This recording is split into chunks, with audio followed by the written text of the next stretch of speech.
नमस्कार मंडळी, आजचा आपला व्लॉग जरासा वेगळा आहे. थोडंसं आपण शॉपिंग करणार आहोत आणि टाइमचा हिशोब काहीही नसणार आहे.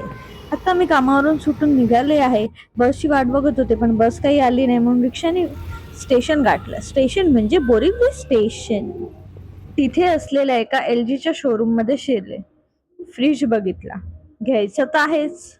इकडे तिकडे बरीच दुकानं पालथी घातली, पार पायपीट केली, तर वाट पायपीट करून I reach to the return वाट.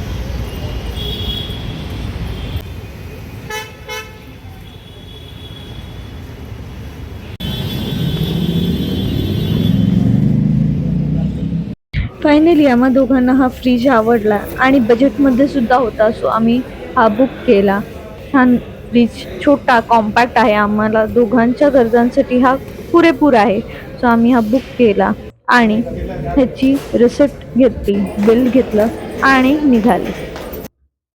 फ्रीज हा अक्षय तृतीयेला घरी येणार नाही याचं जरा वाईट वाटत होतं, पण एकदाचा फ्रीज बुक झाला ह्याचं समाधान होतं. तर पोटाची आग काही शांत बसू देत नव्हती, म्हणून वाट बघून बघून, नवऱ्याची वाट बघून बघून कंटाळा आलेला. हे आहे बोरिवली वेस्टचं सुपर टॉप फ्रँकी स्टॉल. जिथे बघावं त्या गर्दीच असते आणि इथली फ्रँकी खूप छान असते.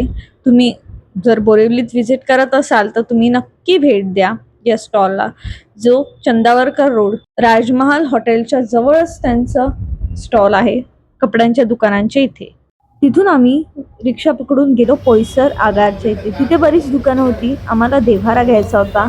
बरेच दिवस आपले देव पाटावर मांडलेले आहेत हे बघून खूप वाईट वाटायचं, म्हणून देवारा फायनल करायला आम्ही गेलो. पण खूप गर्दी होती आणि आम्हाला मनासारखा देवारा मिळाला नाही, म्हणून आम्ही कस्टमाइज थोडंसं बनवून घ्यायचं, म्हणून 15 दिवसांनी आमचा देवारा आमच्या हाती येणार आहे, तेव्हा देव देवाऱ्यात बसते.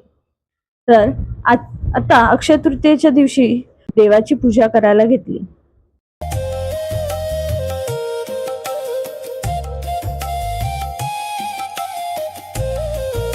छान देवपूजा करून मग आम्ही प्रभादेवीला आरवला भेटायला जाणार आहोत. तर पटकन पूजा, जागर संगीत केलेली आहे बरं का. रविवारचा दिवस असतो तो देवांना आणि आपल्याला सुद्धा देवाची भक्ती करण्याचा एक छान दिवस असतो. देवाची स्तुती सुमनं गायची, स्तोत्र म्हणायची आणि देवाची पूजा संपन्न करायची.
मस्त छानपैकी रेडी झालो होतो, निघणार दाराच्या बाहेर एक पाऊल टाकणार तितक्यात महानगर गॅसचा एक माणूस आला.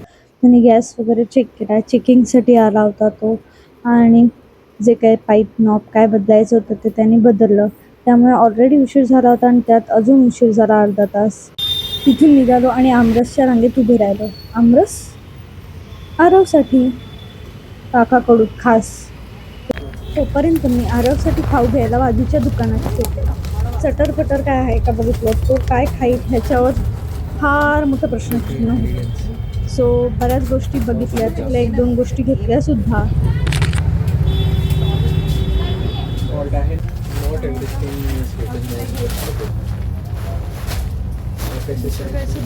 तो खाईल असतो.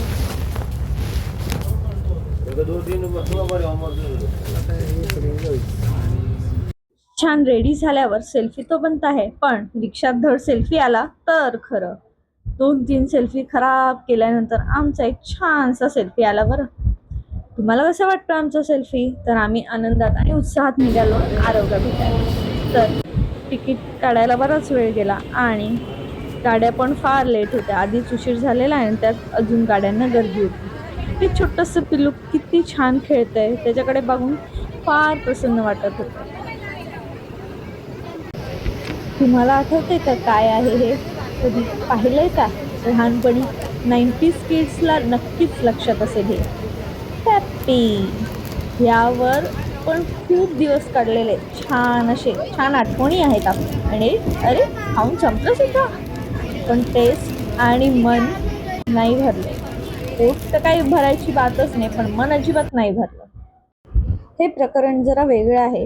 ह्याचा व्लॉग मी ह्याच्यानंतरच अपलोड करणार आहे. तुम्ही नक्की बघा तो व्लॉग काय आहे आणि खूप तुमच्यासाठी इन्फॉर्मेटिव्ह असणार आहे तो. सो प्लीज बघा, कारण की माझ्या बाबतीत किंवा आमच्या बाबतीत जे फसवणूक झाली ती तुमच्या बाबतीत होऊ नये हे नक्की सांगेन. आणि आमच्या अनुभवातून तुम्ही तुमच्या कानाला खडा नक्कीच लावू शकता. हे आमच्या प्रभादेवीच्या घरात आहे बरं का. आरवचे फिश. आरवचे की आरवच्या काकाचे ते अजून ठरायचं आहे बरं. कसे वाटले आमचे फिश? फिश टँक क्लीन झाल्यावर आम्ही जेवायला बसलो. त्याआधी मी भाकऱ्या थापल्या, पहिल्यांदा थापल्या होत्या हो. कशा दिसत आहेत ते तुम्ही नक्की सांगा. जमल्यात का मला? फिश टँक क्लीन झाल्यावर मासे कसे एन्जॉय करतात क्लीन आणि क्लिअर पाण्याला, छान बागडतायत आणि भुकेची वाट बघतात. कोणतरी खाऊ द्या बरं त्यांना, त्यांचं खाऊ त्यांना द्या. मस्त एन्जॉय करतात बरं. या व्लॉगचं थंबनेल मी त्याला दाखवूनच फायनल केलं. कसं वाटतं हे थंबनेल हळदी समारंभाचं? आणि ट्रेनमध्ये बसल्यावर हळदी समारंभाचा जो व्हिडिओ होता तो मी एडिट करत होते आणि अपलोडिंगच्या तयारीला लागत होते. मस्त आम्ही बिझी होतो फोनमध्ये दोघंही. सो आणि फालुदाची तयारी चालली होती. फालुदा म्हणजे मनातला फालुदा खायची तयारी. 11:15 होत आलेले तरी काय आम्ही पोचलो नव्हतो. हे एवढं करून सुद्धा, एवढं सामान घेऊन सुद्धा आम्ही फालुदा खायचं काही सोडलं नाही. हे आहे कांदिवली वेस्टचं हनुमंत फालुदा सेंटर. सो आम्ही इकडचा फालुदा खाल्ला. हा बघा एवढा मोठा फालुदा आहे, मला ते बघूनच टेन्शन आलं होतं. बरोबर 12 वाजता पोचलोय. 2